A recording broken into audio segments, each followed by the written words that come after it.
Hey guys, how you doing? Gavin here from Start Afresh Personal Training. I'm driving again, hands-free, so I'm not holding the phone and I'm not really going to be looking at it either. But goal setting with regards to training, fitness, and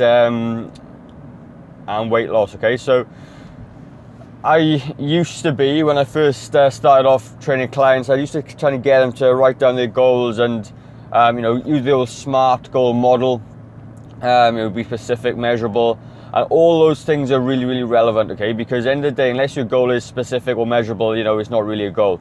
And I kind of do that nowadays, but I don't go through it as formally as some people would suggest.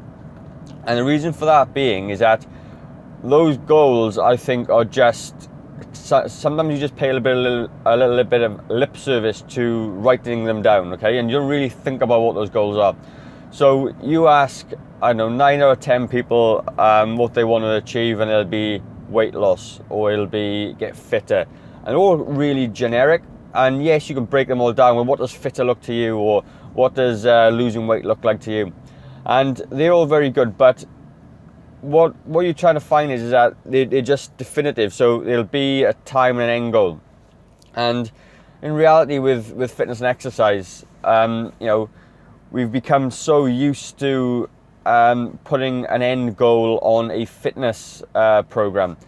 And I'm kind of evolving with the whole fitness thing as I go, and when I learn and deal with people, and I'm sort of more focusing on more kind of long-term goals, because fitness shouldn't be something you do for 6 or 8 weeks to lose 5 or 10 kilos. It shouldn't be something you do short term. It should be something you incorporate into your life to be able to do on a daily basis. So I've sort of come away from the traditional goal setting like that, although it is useful.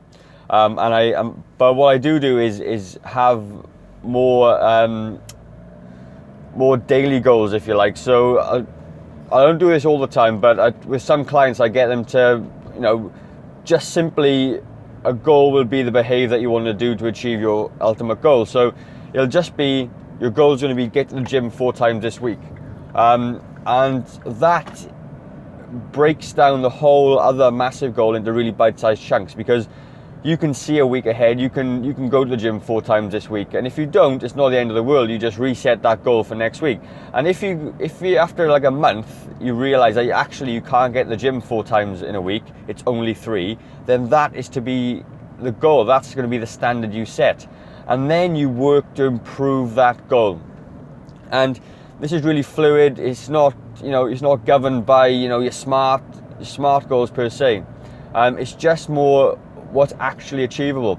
So going back a couple of steps, I also have a way to deal with why goals, okay? And I don't even know if that's kind of a thing, but I kind of like people like Simon Sinek, who are speakers in this field of Find Your Why. Really, really good book. If you haven't read it, I highly recommend it.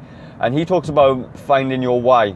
And although he talks about this in a business sense, it's actually transferable to anything else, really, because if you start off at any kind of endeavor, you need to have a reason for doing what you're doing. Because if the reason you've got isn't powerful enough, it's just going to fizzle out and you're not going to have enough, right? So if you think about finding your why, what you're actually doing is you're setting yourself a fundamental target, vision, goal, whatever it is, and it drives you. It becomes a kind of a passion.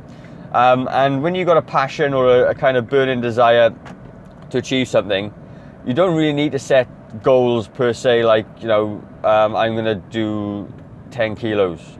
It becomes more of a lifestyle thing, in my opinion. And that was the same for me. So even before I started, when I first started trying to lose weight, it was always I need to lose 2 kilos for my holiday or whatever else it was. But when I decided to make a change like that, my goal slightly became different. I had a really powerful why, and it was to never ever be overweight, never ever have the problem with yo-yo dieting and my clothes not fitting me. And that is actually quite powerful, because they're really painful points to have. So when you set why goals, you've got to really think about why it is that you want to lose 10 kilos. And absolutely write this down. And I did an expert interview with Lorraine Hamilton, who's a mindset coach, and she's part of the Network New Zealand group, and she's awesome. And I can actually link that down below if you want to see the video. I can give it to you, lend it to you. And she sort of talks about writing it down 50 times. So really exploring. So if you say you want to lose weight, and you go, why do you want to lose weight? And you give an answer of to fit into my jeans. And you ask yourself, well, why do you want to fit in your jeans? And you go, oh, to feel better, have more confidence. And then you say, well, why do you want to feel better and have more confidence? And then you break that down 50 times. And what she kind of says is that the first few times are just, warming up. And when you get really granular, when you start getting down to those 20, 30, 50 whys, you start to become really emotional. And once you get down to that, it's all about remembering how that makes you feel, because once you remember how that why makes you feel, it kind of pushes you forward to do this long term. So once you've got that, okay, you're gonna, it's still not going to be easy for you. It's still not going to be really super easy, but you're still going to be really helpful in achieving your goal.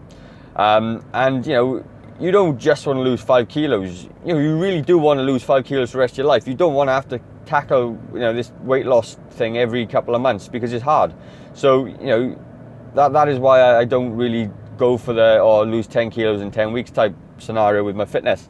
And I'll talk just really quickly about Arnold Schwarzenegger, because everyone knows who he is and they've all know what he's achieved. And whether you like him or hate him, he's actually achieved amazing things. I mean, he was Austrian bodybuilder, he went to America, he conquered the bodybuilding stage, then he conquered Hollywood, then he essentially became the governor of California. And no doubt in my mind, my opinion obviously, that if he was allowed to run for president, he'd have probably won president as well. And they're massive achievements for somebody, who was on the back foot from the word go. And if you ever follow him or listen to what he talks about, he actually has a vision, and he kind of he used to visualize himself standing on the Mr. Olympia stage or Mr. Universe stage or wherever it was, and he used to feel it. He used to feel the emotions that he would have by standing on the stage and being the best bodybuilder, and he used to do that, and he used to work hard. So for him, setting goals was he needed to do that, and his goals were daily goals. They were things that he could do on a daily basis to ultimately get into where he wanted to be. And obviously his work ethic is huge, and it's probably a lot more than most of us, but if you take something away from that, you're looking at whatever your goal is, whatever you decided to be, because it's your goal, what can you do on a daily basis, every single day, 7 days a week, that's going to help you get there?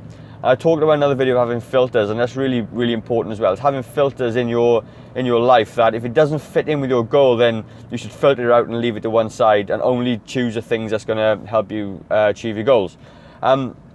So it kind of becomes a little bit of a slower process because you're not going hard out with it, but it actually serves you long term. And it's like, saving for a pension. You put a little bit of money aside, and in a couple of years' time, it's going to, mature enough for you to retire and not work. So it's the same kind of thing. I'm not saying it's going to take you 20 years. It absolutely won't. It'll be a lot quicker than that, but it'll be a lot more sustainable. So with regards to your goals, goal setting, you really need to have a why goal first, and that's where everything else is going to build on. And once you get your why goal, then what you need to do is find out, set mini goals and mini things to achieve the ultimate why goal. And just think of it like steps on a ladder. You want to get to the top of the house, well, you need to take each step at a time. Your goal is to get to the top. You couldn't jump up there, it'd be too hard, it'd be impossible. But if you took one rung at a time, one step at a time, take breaks and pauses when you start to get tired, and then your goal is still to get there, but then you're still increasing. So even if you start something and after a while you think, I can't do this long term, that's absolutely fine. Your goal and your vision is still there. You just jump track and take another way to get there. So same with diets. You're looking at all the keto and carb diets and stuff like that. You try them all, because only then you're going to find out what's going to work for you. Same as training protocols.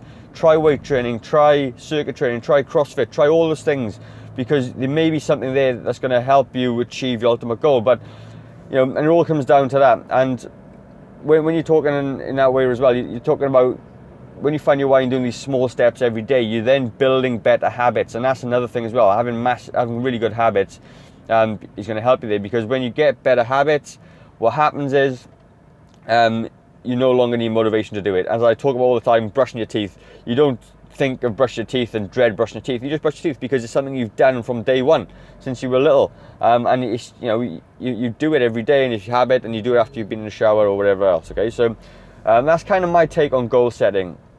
And it's a little bit different. It's probably a little bit more fluid than just writing stuff down, but I hope you have a bit of an insight into how I do it. And for me, I absolutely set little goals for myself throughout the year, but ultimately it's all geared to never to be overweight again. And I know I need to work out 4 or 5 times a week. I know I need to have good balanced meals, and they're just things I do now. And when I start to get a little bit bored of the diet I'm doing, like now I've just switched to an intermittent fasting diet, simply because it should give me some focus to keep moving forward, because I was getting a little bit stuck in a rut in my old ways. And that's fine, and you just switch back and forth. But ultimately, to have goals, you need to have your why goals first. Then you need to find out what it is you need to do every single day to achieve those goals, and pick stuff that you can do. Pick small wins to get there. And I pretty much promise you that if you do it that way, take that approach, bit of a slower approach, you're going to be successful long term, and you're not going to ever have to worry about yo-yo dieting again, and you never have to worry about lack of confidence for being overweight, because it integrates into part of your life. Anyway, that's my little take on it. Hope you found it useful. Hit me up for any questions if you have any. Subscribe to my channel if you're watching this on YouTube. Give it a share if you know somebody that's in the same kind of boat. And start afresh, guys, because if you don't make a change today, how will tomorrow be any different? Cheers.